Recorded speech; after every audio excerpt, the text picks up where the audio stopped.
गरीब बेटी का महलों का ससुराल।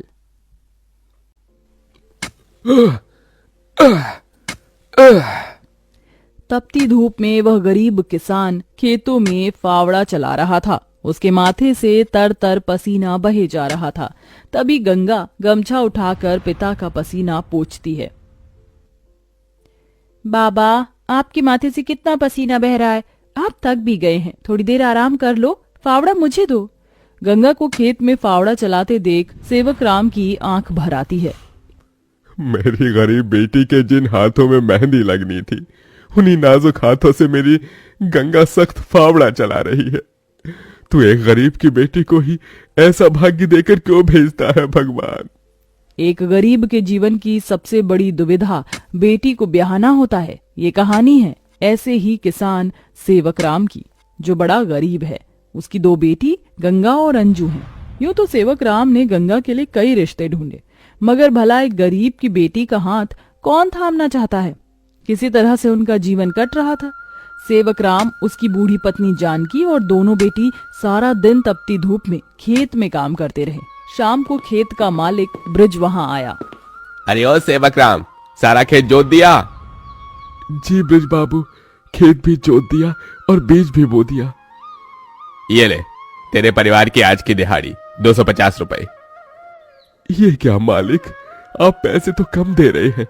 पहले मेरी अकेले की दिहाड़ी आप मुझे 200 रुपए देते थे, फिर घटाकर 100 रुपए कर दिया और फिर सीधे 70 रुपए कर दिया, और उसमें भी पूरे पैसे नहीं दे रहे हैं। मैं, मेरी दोनों बेटी और पत्नी को मिलाकर हम कुल 4 जन आज खेत में दिन भर जर मर कर खटे हैं। अरे 30 रुपए ही तो कम है, उसमें क्या तू खरीद लेगा? है एक एक रुपया भी मेहनत से कमाना पड़ता है मालिक। फिर ब्रिज बाकी के 30 रुपए भी सेवक राम को दे देता है, जिसके बाद वह अपनी मढ़ई में आ जाते हैं और गंगा सबको खाना बनाकर खिलाती है और एक फटे गुदरी पर पूरा परिवार जमीन पर लेट जाता है। मगर एक पिता होते हुए सेवक राम चिंता में सो भी नहीं पाता। वह रात भर आंसुओं से बिछौना भिगोता है। अजी, आप अभी तक जाग रहे हैं? जिसके घर में जवान बेटी ब्याहने को हो, वो कैसे सोए? जाने मेरी गरीब बेटी के भाग्य में क्या लिखा है। भगवान ने सभी के घर आंगन में भाग्य जाग रहे हैं, मगर मेरी मढ़ई के आंगन में मंडप कब बनेगा? अजी, तुम चिंता मत करो, भगवान ने कहीं न कहीं जोड़ी बनाई होगी। सेवक राम का यही दुख कम न था। अभी तो और भी कठिनाई आने को थी। अगले दिन जब चारों खेत में पहुंचे कि तभी, क्यों रे सेवक, कल तू 30 रुपए के लिए पाठ पढ़ा रहा था, अब क्या करेगा? क्योंकि ये सारी की सारी जमीन तो पृथ्वीराज जी ने खरीद ली। तभी अंजू ने गंगा से कहा, दीदी, अब हम क्या खाएंगे? खेत बोकर ही तो थोड़े बहुत पैसे मिलते थे। सेवक राम अपने परिवार को लेकर लौट आया। वह दिन रात चिंता में गलने लगा। ऐसे घर कैसे चलेगा प्रभु? कैसे होगी गंगा की शादी? और शादी नहीं हुई तो लोग मेरी गंगा को जाने क्या क्या नाम देंगे, क्या क्या ठहराएंगे जानकी। मैं काम ढूंढने जा रहा हूँ। बाबा, मैं भी आपके संग चलूंगी। दोनों काम ढूंढते एक बड़े से मिल में आए, जहाँ शिव नाम का एक नौजवान गरीब मजदूर भी काम कर रहा था। जहाँ मजदूर राशन की बोरी भरी मालगाड़ी खींच रहे। सेवक राम ने काम मांगा, दोनों को काम मिल गया। गंगा अपने पिता की बराबरी में काम करती। तपती धूप से अक्सर उसके पांव और हाथ में मालगाड़ी खींचने से छाले से पड़ जाते, तो वहीं घर आकर वह अपनी माँ का हाथ बटाती। आप ही अपनी चक्की पीसती, कड़ी धूप में सड़कों से गोबर बीन कर लाती, उपले बनाती। एक दिन मालगाड़ी खींचते वक्त शिव उसकी मदद करता है। काका, क्या मैं आप दोनों के साथ खाना खा सकता हूँ? बड़ी भूख लगी है और मैं खाना भी नहीं लाया। हाँ बेटा, आओ ना। ये कहते हुए गरीब गंगा अपने प्याज और रोटी में से उसे भी देती है और हिचक से भरकर कहती है, माफ कीजिएगा, आपको खिलाने के लिए हमारे पास कोई पूरी पकवान तो नहीं है, जो है यही खा लीजिए। शिव वह रूखा सूखा भी हंसकर खाने लगा। अब अक्सर शिव उनकी मदद कर देता। उसकी अच्छाई गंगा के मन को भाने लगी और एक दिन शिव ने कहा, काका, अगर आप मुझे इस काबिल समझे तो मैं आपकी बेटी का हाथ थामना चाहता हूँ। बेटा, मेरी गरीब बेटी को तुम जैसा मेहनती जीवन साथी मिलेगा। मुझे तुम पसंद हो बेटा। गरीब सेवक राम की दिली इच्छा तो थी कि गंगा को बड़ा और अच्छा घर द्वार मिले, मगर उसके मन में शिव को लेकर भी एक संतोष था। मगर सेवक राम ने जो कभी सोचा भी नहीं था, अगले दिन वो हुआ। कई बड़ी गाड़ियां लाइन से उसके चौखट पर आईं और शगुन से भरी थालियों के साथ शिव अपने परिवार के संग उनके घर आया। उनके महंगे कपड़े लत्ते देख एकदम महलों में रहने वालों से थे। शिव के संग उसके माता पिता पृथ्वीराज, वसुंधरा और बहन योगिता थी। अंजू ने उन्हें देख तपाक से बोला, अरे बाप रे, ये तो राजा महाराजा से लगते हैं। अजी आपने तो कहा था शिव गरीब घर का लड़का है। शिव बेटा, ये सब क्या है? यही मेरी सच्चाई है काका। माफ कीजिएगा, मैं मजदूर या गरीब नहीं था, बल्कि महलों का बेटा हूँ। मगर मुझे एक ऐसा जीवन साथी की खोज थी जो मेरा धन दौलत देखकर मुझे न अपनाए। इसलिए मैं उसे ही ढूंढने के लिए ये जीवन जी रहा था।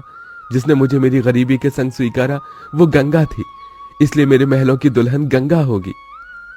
गंगा बनोगी मेरे महलों की बहू और मेरे बेटे की दुल्हन? अपनी गरीब बेटी के लिए महलों से आया रिश्ता देखकर सेवक राम बड़ा रोया।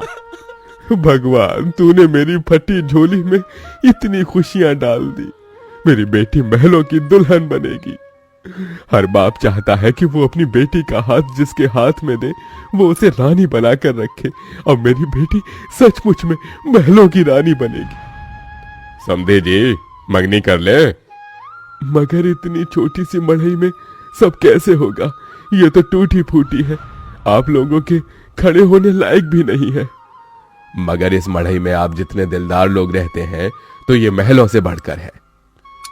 इसके बाद सेवक राम के छोटे से मढ़ई में उसकी गरीब बेटी की मंगनी होती है, जहां और थोड़े दिन के बाद बड़े ही धूमधाम के साथ गंगा की शादी होती है, जहां वह मंडप में मन ही मन कहती है, हे गौरी मैया, आपका धन्यवाद जो आपने मुझको मनचाहा वर दिया। इसके बाद गंगा विदा होकर अपने महलों के ससुराल में आ जाती है, जो दुल्हन के जैसा सजा हुआ होता है, जहां कई नौकर चाकर शाही अंदाज में उसके स्वागत में खड़े थे। तभी महंगे से लहंगे में ननद योगिता ने कहा, आइए भाभी, आपके महलों के ससुराल में आपका स्वागत है। जैसे ही योगिता गाड़ी से उतरती है, तभी नौकर चाकर थाली में फूल लिए खड़े उसके स्वागत में फूल बिछाए जाते हैं। जहां कल तक उसके पांव को कांटों की चुभन मिली थी, आज वह महल की दुल्हन बनकर फूलों में बदल चुके थे।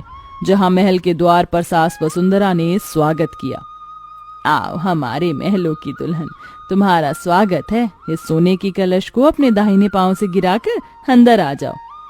जी माँ। गंगा ने कलश गिराकर स्वागत किया। तभी ससुराल वालों ने उसे अनेकों तोहफे दिए। गंगा बहू, ये हार पिछले कई पुश्तों से हमारे महल में चला आ रहा है, अब तुम इसकी हकदार हो। भाभी, ये तोहफा मेरी तरफ से और ये तोहफा मेरी ओर से बहू। गीता दे रही हूँ, मैं जानती हूँ तुम इस महल का मान बढ़ाओगी। गंगा ने गीता को माथे से लगाया और फिर सास ससुर का आशीर्वाद लिया। माँ जी, बाबूजी, मुझे आशीर्वाद दीजिए ताकि मैं इस महल का मान निभा सकूं। सदा सुहागन रहो, जुग जुग जीती रहो। फिर गंगा विदाई में दिए अपनी गठरी को संग लिए शिव के साथ कमरे में आ गई, जहां आलीशान बड़ा कमरा, ऐशो मखमल का बिछौना और सब कुछ था, जिसे उस गरीब दुल्हन की आंखें देखती रह गईं। कैसा लग रहा है महलों के ससुराल में आकर? खुशी से गंगा की आंखें भर आईं। उसने कहा, यकीन नहीं होता, भगवान ने एक बार में ही इतनी खुशी दे दी। शिव, सब एक सपने जैसा लग रहा है। अब यही तुम्हारी दुनिया है। उस रोज जमीन पर सोने वाली गंगा मखमल के बिछौने पर सोई।